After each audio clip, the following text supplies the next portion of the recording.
한국교회의 2025년도 10가지 트렌드, 어떻게 우리 한국교회가 2025년도에 이 변화된 사회에서 어떻게 한국교회가 갈 것인가라고 10가지 주제가 정해져 있습니다. 그 중에서 개인 영역의 트렌드가 4가지가 있는데 가장 중요한 첫 번째는 멘탈 케어 커뮤니티라고 부르는 정신건강 문제입니다. 우리 한국 사회뿐만 아니라 한국교회 시급하게 이급한 것이 한국인의 사회적 고립도가 세계 최고이고 우울증 환자가 이미 공식적으로 100만 명을 넘었기 때문에 이게 한국교회도 심각한 문제에 와 있습니다. 그 다음에 두 번째 한국교회가 직면하는 중요한 문제는 시니어 미니스트라는 고령 교인들, 청소년과 청년들이 없고 고령 어르신들만 남아있는 교회에 한국교회가 한국 사회하고 똑같이 초고령 사회에서 한국교회가 어떻게 갈 것인가, 이 문제를 개인 영역 트렌드로 보고 있고요. 교회는 포텐셜 레이어트라고 말하는 평신도 사회, 앞으로 목사를 하려고 하지 않고 전도사가 신학생이 없습니다. 그래서 앞으로 경험과 은사를 가진 성도들을 선발해서 일정 수준의 교육을 가지고 평신도 사회를 어떻게 해내느냐가 한국의 미래에 달려있다라는 참 암울하기도 하고 답답하기도 한 이 사회의 현상이 한국 교회뿐만 아니라 한국 사회의 정치, 경제, 사회, 문화 모든 영역에서 참 심각한 위기에 대한민국이 지금 처해 있습니다. 그런 가운데서도 특히 지금 교회가 안고 있는 심각한 멘탈 케어 커뮤니티 이 문제가 한국교회가 지금 시급하게 해결해야 될 문제 중인데, 이 문제를 한국교회는 신앙 공동체로서 잘 해결해낼 수 있는 정신건강 문제에 우리 교회는 집중해야 됩니다. 그래서 그 어느 때보다 우리 한국교회는 기도와 참된 위로, 그리고 말씀과 찬양과 기도를 통해서 영적인 회복이 중요한 시기고요. 그리고 앞으로 교회의 방향은 이렇게 힘들고 어려운 삶을 살아가고 있는 우리 신성도들에 대한 삶의 육체의 건강뿐만 아니라 정신적인 건강을 위해서 교회가 특별히 관심 갖고 있어야 됩니다. 아멘. 그러나 다만 한계가 뭐냐면 우리 교회는 의료기관이 아닙니다. 그래서 자칫 잘못하는 교회가 정신돌봄 분야를 깊숙하게 터치할 위험성이 있습니다. 이거는 의료 분야에다가 넘겨야 될 정신돌봄 부분들은 그 영역이고, 교회가 해야 될 그 영역은 무엇보다도 영적으로 건강할 수 있는 신앙생활을 하도록, 이거를 교회가 잘 책임을 지고, 또 육체적인 정신건강은 의료 분야와 같이 협업, 융합해야 될 그런 상황에 와 있습니다. 그런데 여기서 우리 교회가 주의해야 될 게 하나가 있는데, 이렇게 학자들은 지적합니다. 교회를 개인 문제의 책임으로 돌리는 큰 위험성이 한국교회에 지금 들어와 있다는 겁니다. 자기 개인의 문제를 온전히 교회 탓으로 돌리고 그 교회를 감정적인 배출구로 삼아서 신앙 공동체의 건강성을 저해하고 있다는 사실이 한국교회가 지금 시급하게 해결해야 돼요. 즉 성도들 개인의 정신적인 문제를 교회 문제로 확대시켜서 교회를 풍지박산 만들어낸 일들이 지금 학자들이 지적하고 있는 이 문제가 있습니다. 이거는 정신돌봄에 대해서 정부도 지금 마음돌봄, 정신돌봄으로 해서 700억의 예산을 지금 준비하고 있습니다. 그러니까 우리 사회가 총체적으로 정신적인 갈등과 분열과 혼란한 시기에 와 있기 때문에 우리 교회도 자유롭지 못하는 거예요. 우울증이 100만 명이 넘었다는 거죠. 치매로 가 있는 경우도 140만 명이다. 그러니까 우리 사회가 총체적으로 어느 하나 원전화가 없다는 사실이에요. 그런 때일수록 저는 오히려 긍정으로 보는 것은 이런 때일수록 우리 교회가 정말 말씀으로, 찬양으로, 기도로 회복되면 오히려 믿지 않는 세상에도 큰 선한 영향력을 통해서 교회의 선한 영향, 순기능 속에서 그 영혼을 만져줄 수 있는 좋은 기회가 오히려 우리 교회가 말씀과 찬양으로 영성으로 충만한다면 오히려 저는 우리 교회가 더 지역을 섬기고 우리 영적으로 힘들어하는 우리 이웃을 섬길 수 있는 더 좋은 기회다. 저는 그렇게 보고 있습니다. 할렐루야. 아멘. 그런 의미에 있어서 우리가 예수님의 비유라고 하는 것을 보면 그 당시에 중동 지역에 1세기 때 중동 지역의 팔레스타인 그 이스라엘 그 지역에 있었던 모든 비유가 다 정신적인 문제와 육체적인 문제와 자연과 환경과 문화하고 영향이 있기 때문에 이 비유, 예수님의 비유, 대표적인 비유 15가지를 볼 건데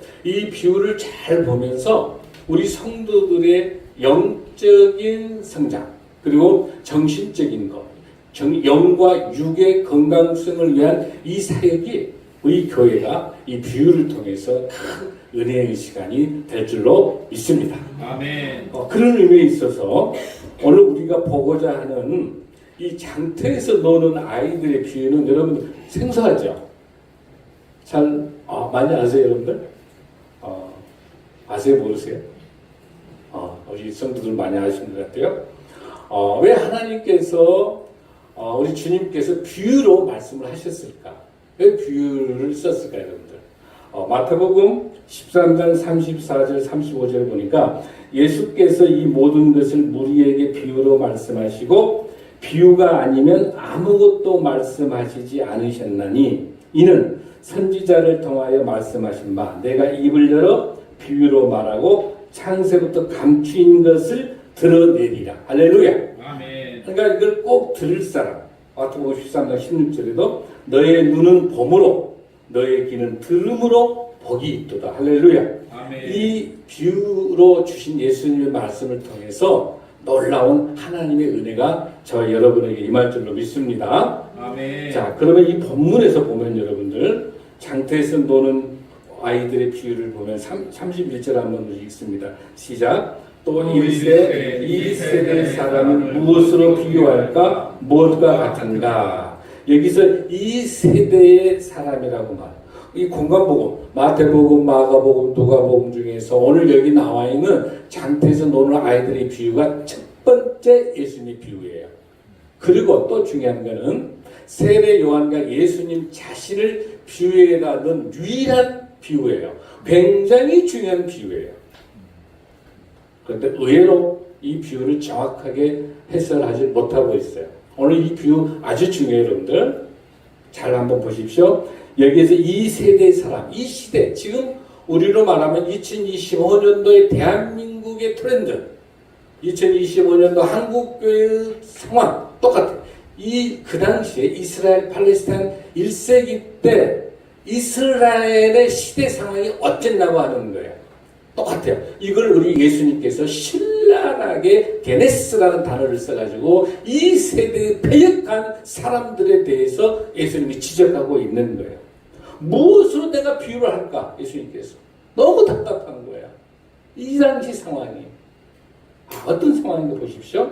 자, 32절 한번 보십시오. 비유하건대 아이들이 장터에 앉아 서로 불러 이르되 우리가 너희를 향하여 피리를 불어도 너희가 춤추도 않고 우리가 고가여도 너희가 울지 아니합니다. 지금 우리 한국 교회 한국 상황과 똑같은 거예요. 2000년 전과 똑같아요. 무슨 뜻이냐면 옛날 팔레스타인 지역에서는요 특별한 놀이가 없어요. 우리 시골에도 특별한 놀이가 없으니까 우리가 줄넘기 정도 한다든지 그 다음에 땅 따먹기 아니면 그렇게 돌 같은 거, 돌 이런 거 하죠. 이 당시 팔레스타인은 놀이할 만한 게 없기 때문에 무슨 놀이가 있었냐면 장터에서 딱 두 가지. 이스라엘 혼례식, 결혼식은 있었어요. 결혼식 할 때는 뭐가 되냐면은 서로 피리를 불러줘요. 피리를 불러주면 그 결혼식 날 옆에서 뭘 하게 된다? 노래를 불러주는 거죠. 그러니까 같이 결혼식 날에 피리 부르고 노래 부르면서 흥겹게 박수 치는 게 그게 뭐예요, 여러분들? 그게 결혼식이에요. 결혼식이에요.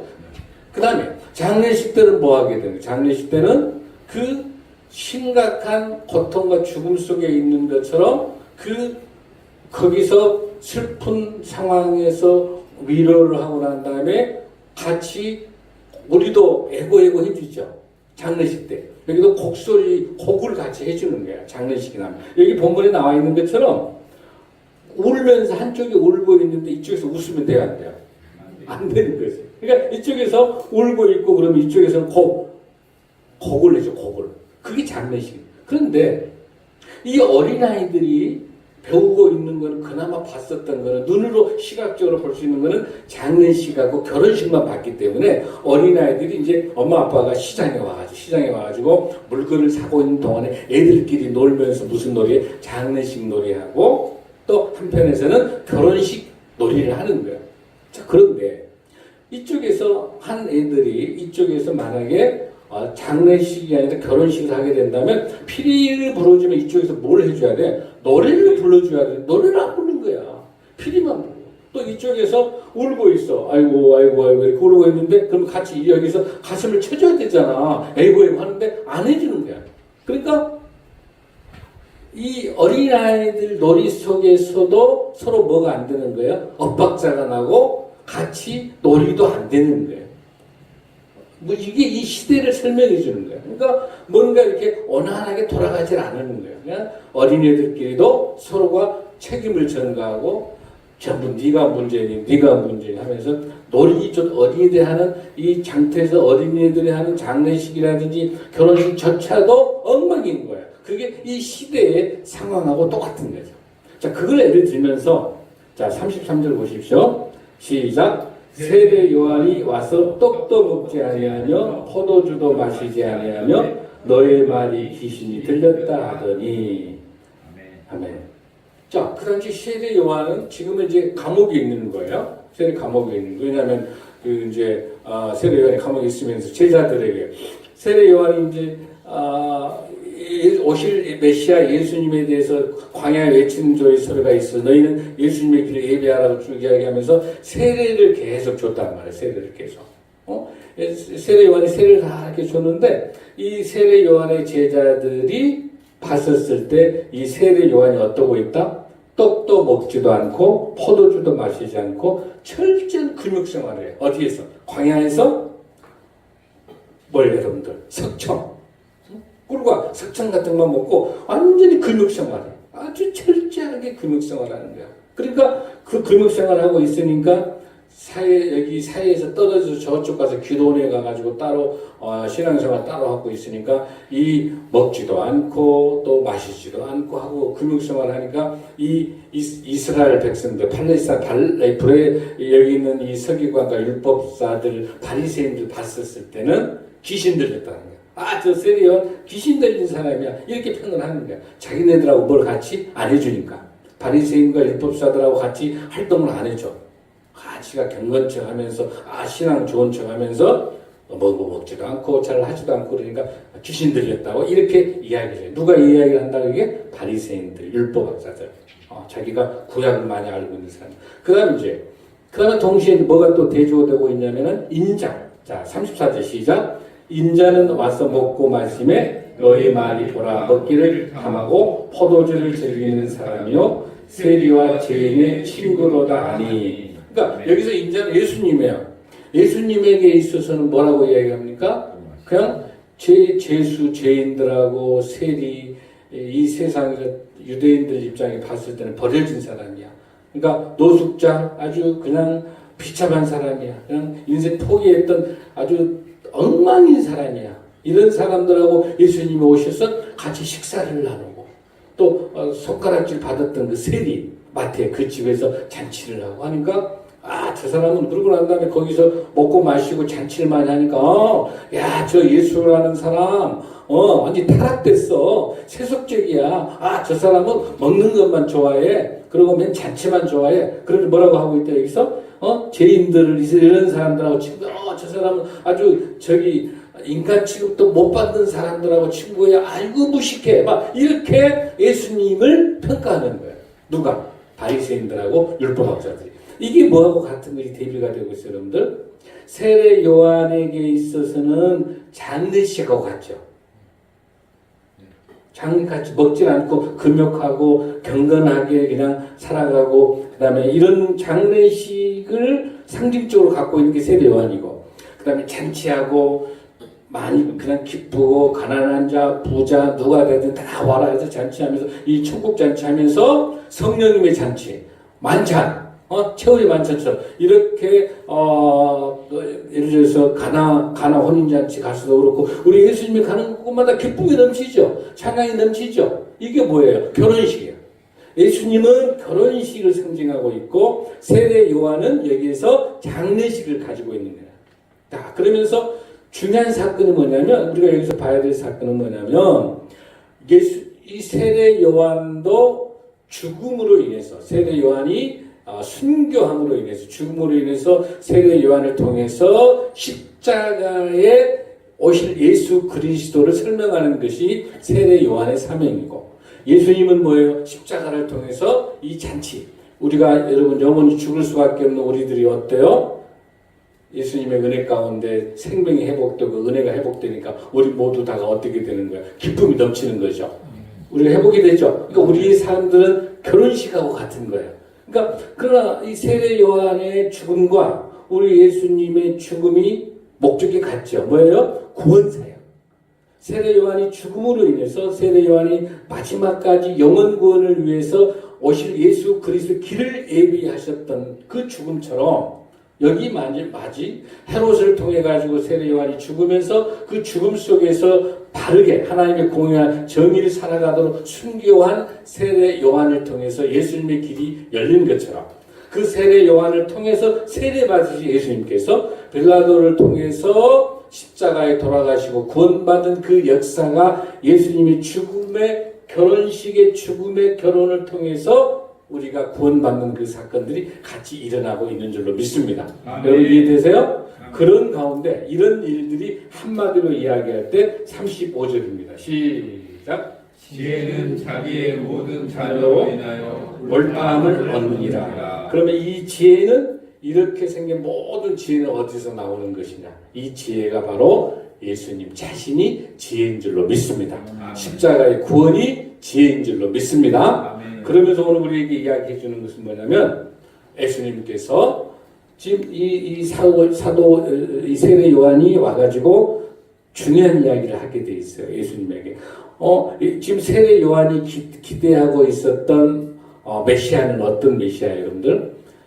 이스라엘 로마를 이겨내고 엄청난 놀라운 주권자의 메시아, 왕 중에 왕 메시아가 오길 바랐는데, 여기 오신 이 예수님은 병자를 고치고 또 여러 가지 백부장의 아들을 고치고 난 다음에 또 나인성 가부의 아들 고치고 이런 치유와 이런 사역들 하니까 이거는 예수님이 메시아가 아닐 건데 당신이 정말 그 메시아냐고 이렇게 물어보는 거예요. 그게 바로 본문에 누가복음 7장 22절에서 이렇게 말을 해주고 있어요.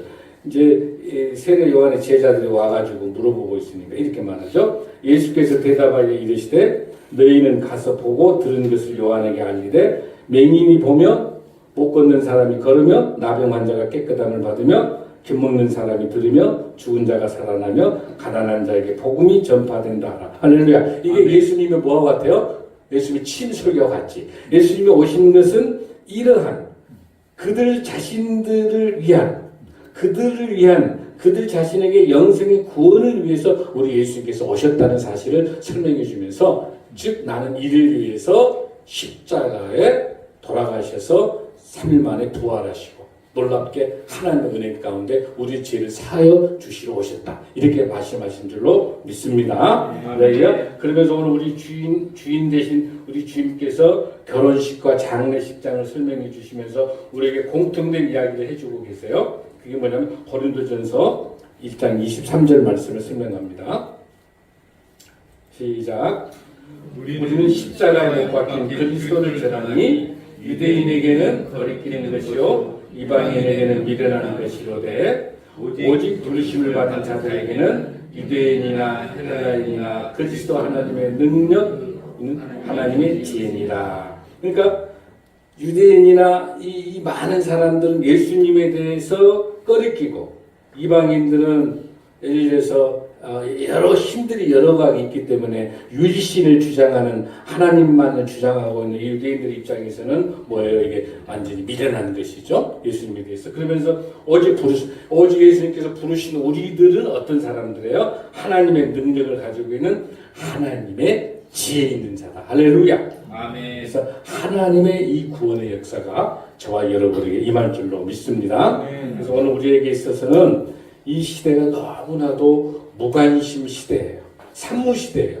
무관심하고 그다음에 동시에 뭐예요? 아주 무감각해요. 옆에서 누가 죽어가든지 누가 얼마나 아프고 얼마나 힘든지 무감각해. 그다음에 또 무기력해.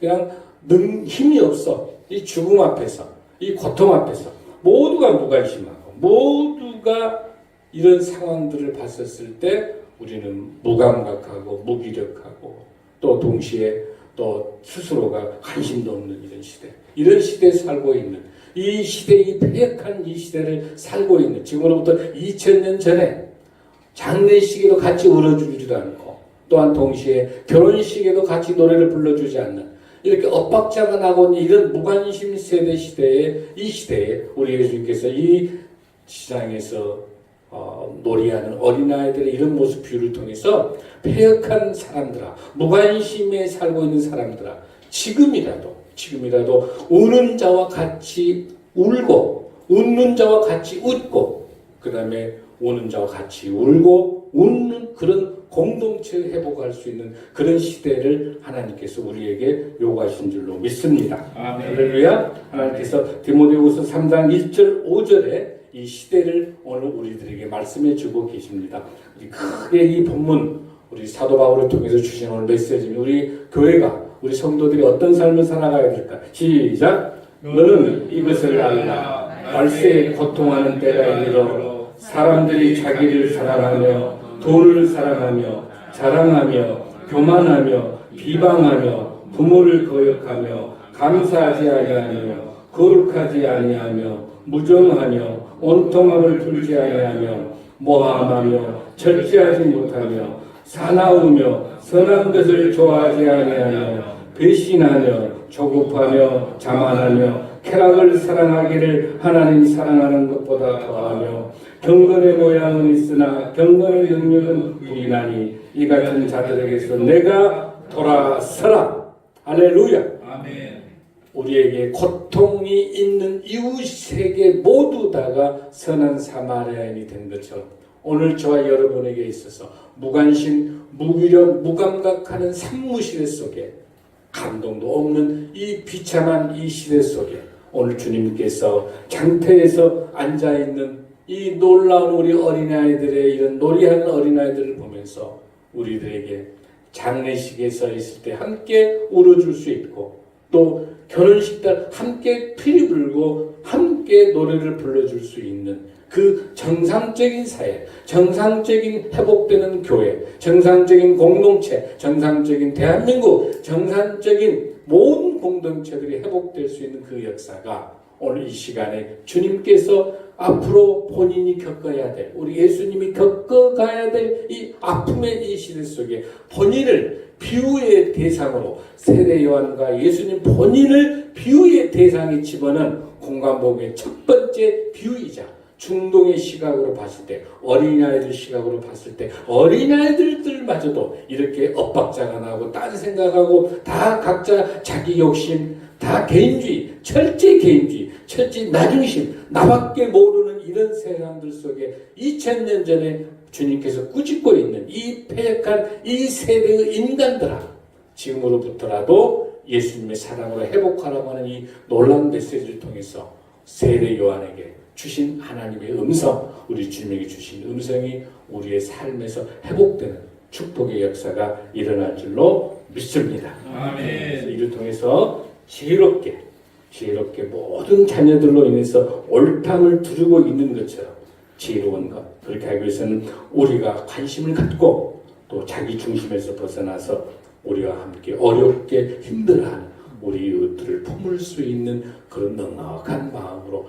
회복되는 또 놀라운 역사가 주님의 지혜로 함께할 줄로 믿습니다. 아멘. 일어나시겠습니다.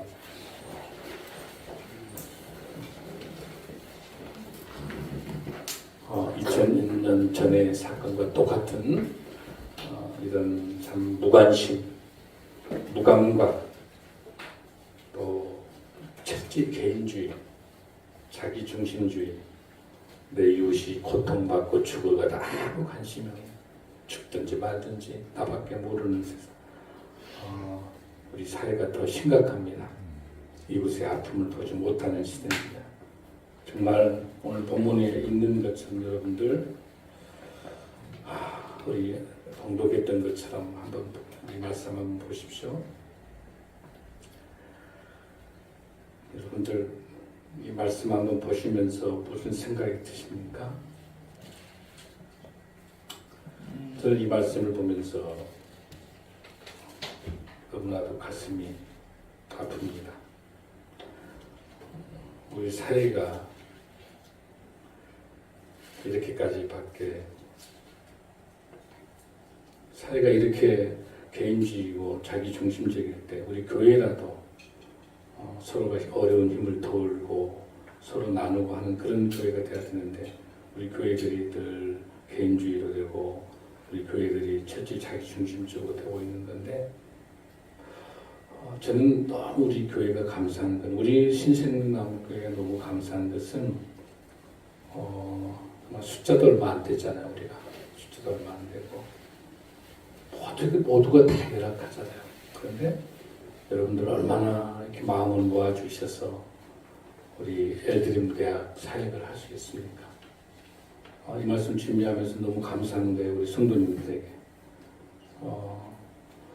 성도가 10만 명이 있어도 사역이 안 돼가지고 기업체가 들어와 있어요. 식당을 못합니다. 봉사를 안 해요. 아무도 봉사를 안 해요. 돈이 아무리 많아도.